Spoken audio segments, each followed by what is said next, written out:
Let's talk about it. Wonky's Place. Wonky's Place. Ooh, let's talk about it. Wonky's Place. Wonky's Place. Ooh, let's talk about it. Ooh, let's talk about it. Let's talk about it. Hey everybody, welcome to Wonky's Place. How you doing today? How's your Wednesday? How have your week been so far? Glad you came. Always happy to see you all. Always happy to be able to share my grief and being present while grieving. So I'll start off with a funny memory of Anthony. He used to always like pizzas. So I used to make him homemade pizzas and from scratch and making pizzas, and I'd make, when he was younger, when he was a teenager, but even as he got older, he got a girlfriend, staying with his girlfriend, but he'd call, Mommy, I'm gonna come over there and stay the weekend with you. You'll make me a pizza. I'm like, no, Anthony, get your girlfriend to make it. That's who you're staying with. Mommy, they don't know how to make it like you. So, of course, what me and him have, pizza night. And I made him a pizza that made him happy. I love those memories. I am so happy to be able to give myself grace, embrace myself being present while grieving. Because sometimes I be hard on myself. Like I was telling y'all last week when I felt guilty about being happy on that Monday of last week, and then got, sad when I got sad because he's not here, and why I'm laughing, why I'm smiling. And I know that's all a part of grief, and I know that he would want me to be happy and smiling, and sometimes some days are easier than others. But Sunday, being present while grieving is very important. And I know I'm saying that a lot. Because when you're grieving, it's real easy to check out. It's real easy to don't want to talk to anybody, don't want to see anybody, don't want to leave the house, don't want to get out of bed, because it's heavy. It's heavy, and especially when it's someone so dear to you, as my son was and still is to me. So Sunday, I had planned, I was going to go to church. So that Sunday morning came, and it was early, so I started looking at Facebook. And I looked at Facebook, and those memories, I don't know why this one popped up, but the memory of him dancing on his 33rd birthday. And me in the background, me and my mom in the background saying, go Anthony, go Anthony. Well, anyways, that memory came up. And I sat there and I watched that memory, because in that video I can hear his laugh. I could see he liked to point at me. I could see him, just so happy. And so after I watched the video, I remember I just want to hear his voice. So I have this voice recording of his last voicemail he left me. So I listened to that. It's like, hey, Mommy, give me a call. I lost my phone. He always loses his phone. Give me a call. I lost my phone, Mommy. Call me when you get this message. This me, Anthony. And I used to ask him, like, who else called me Mommy, Anthony? But anyways, yeah, so after that, I got really sad. However, I'm embracing whatever I feel. I just feel it. And so as I was laying there, God spoke to me, and it's very important to stay present so that you can be in a space where you hear the voice of God. And he spoke to me, and he said, go ahead, get up and go to church.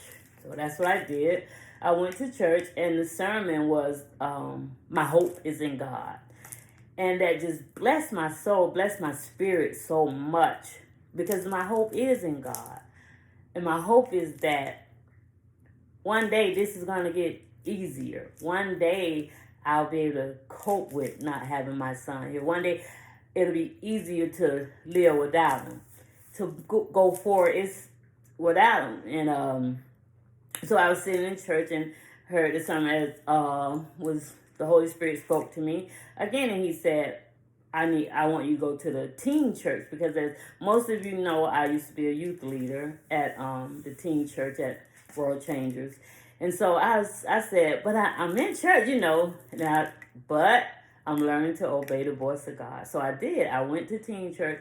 They are actually, I went across the street because that's where the new teen church is, but they're actually renovating. So it was in the fellowship hall, which was amazing because the fellowship hall is where I started as a youth leader there. So I went in there, and it's just, God is so amazing. He knows what you need. He does. He knows what you need. He strategically set those plans, set it out for you. You just have to follow him, just have to obey him. And so when I walked into the service, the teen service, they were ironically teaching on, well, I won't say ironically, they were just what I need. They were teaching on praise and worship. And so as soon as I walked in, I just felt the presence of God come over me so strong. And sometimes you think that, okay, I'm not going to cry today, or I'm good, I'm fine. But that wasn't, when I walked in there, the presence of God was so heavy, and I felt his presence. And Pastor Alyssa, as soon as I walked in about maybe 2 or 3 minutes, she had finished teaching about how praise and worship, how you get your breakthrough, how you get your healing. And so she called the teens up, and I know that this was God, because when she did it, I just instantly just walked up there, and I was like, even in my mind, I was like, why am I just came here to, say hi, to see some familiar faces, but not knowing that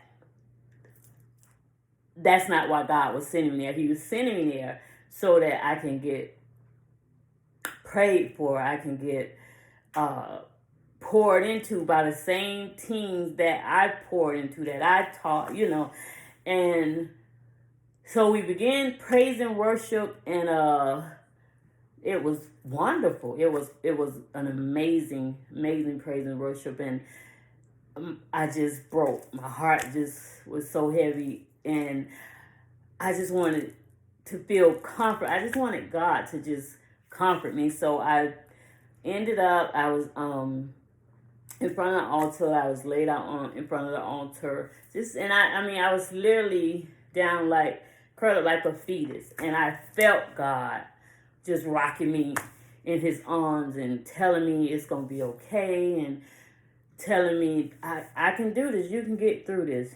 Your hope is in me. You can get through this. And so Pastor Alyssa, the teens, and Pastor Alyssa, Pastor Anthony, the youth leaders, they just surrounded me with love. And what was so amazing is that how the teens, they just began to pour into me, pour in. When I was finally able to get up in the presence of God, I just saw all of them, the teens around me and hugging me and loving me. Some of them was speaking into my life, and because it's not always about the pastor touching you, or God uses everybody.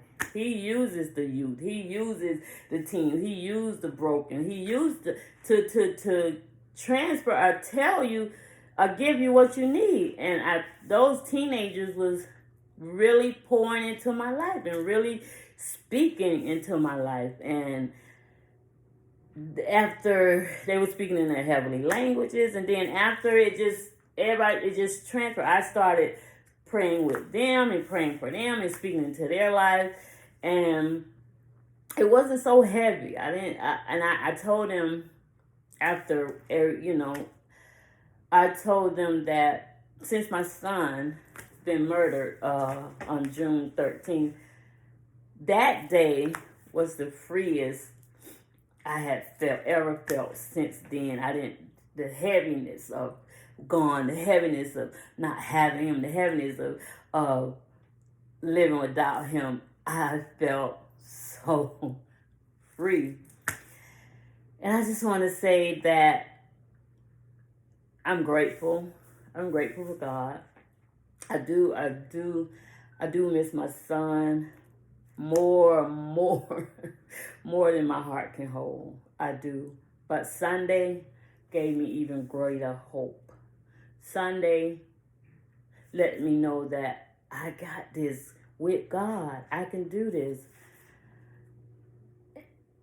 And that's not to say that I'm not going to cry. I'm not going to miss him. Because yesterday I had a rough day, but my hope is in God.